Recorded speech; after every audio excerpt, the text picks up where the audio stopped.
Sou Maego de Física, como é que vocês estão? Hoje nós vamos ver a diferença entre radiação e irradiação, beleza? A gente tá nessa pegada de radiação, né? E eu trouxe para vocês irradiação para a gente perceber qual a diferença entre os dois, beleza? Vamos lá. Radiação.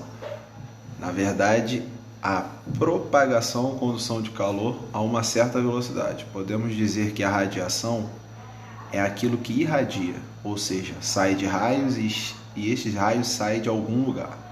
Beleza? Em resumo, a radiação é considerada como sendo a propagação no espaço de partículas, constituídas de carga, massa e velocidade, e campos elétricos e magnéticos. Beleza? Existem dois tipos de radiação e a gente já sabe que são as ionizantes e as não ionizantes. A gente fala isso toda aula, eu falo isso toda aula com vocês.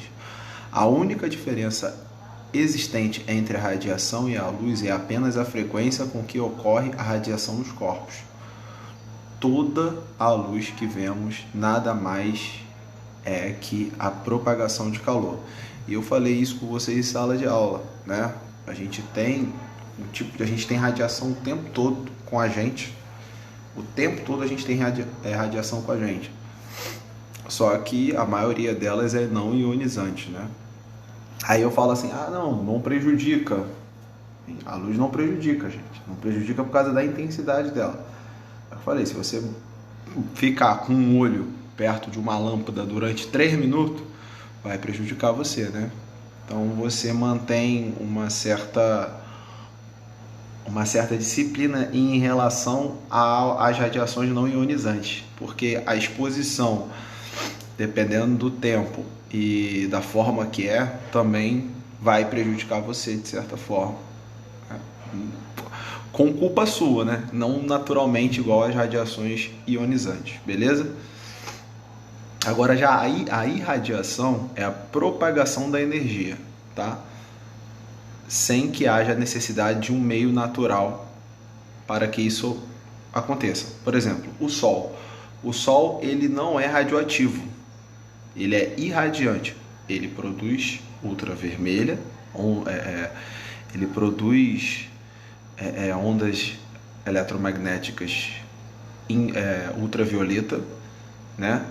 Que são imperceptíveis aos nossos olhos e prejudicam, porque se você olhar para o Sol, ninguém consegue ficar olhando para o Sol, você olha na hora, você já fica cego, né? Tem que usar o óculos escuro. Só que o óculos,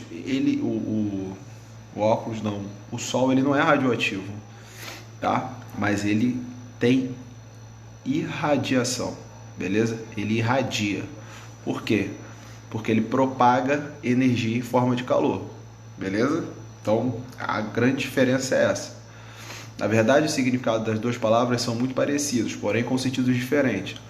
Radiação, eu estou falando radiciação toda hora, gente, porque eu estou dando essa matéria de potenciação e radiciação pro 7º ano de matemática. Então eu estou falando aqui, eu acabei de gravar uma aula de radiciação e eu estou toda hora falando essa radiciação, é radiação, tá bom? Transmissão de energia através do espaço, ou seja, o Sol emite radiação. Irradiação, exposição à radiação, quando o objeto que emite radiação está fora do corpo do indivíduo, não estamos expostos à radiação solar. Então, o que acontece? O Sol ele emite radiação, mas a gente não está exposto a ela, tá? A gente está exposto à irradiação do Sol, por mais que ele seja um emissor de radiação, beleza? E aqui eu trouxe o símbolo da radiação e o Sol emitindo irradiação, beleza? É isso aí, galera. Um abraço, fiquem com Deus, até a próxima. Valeu, fui.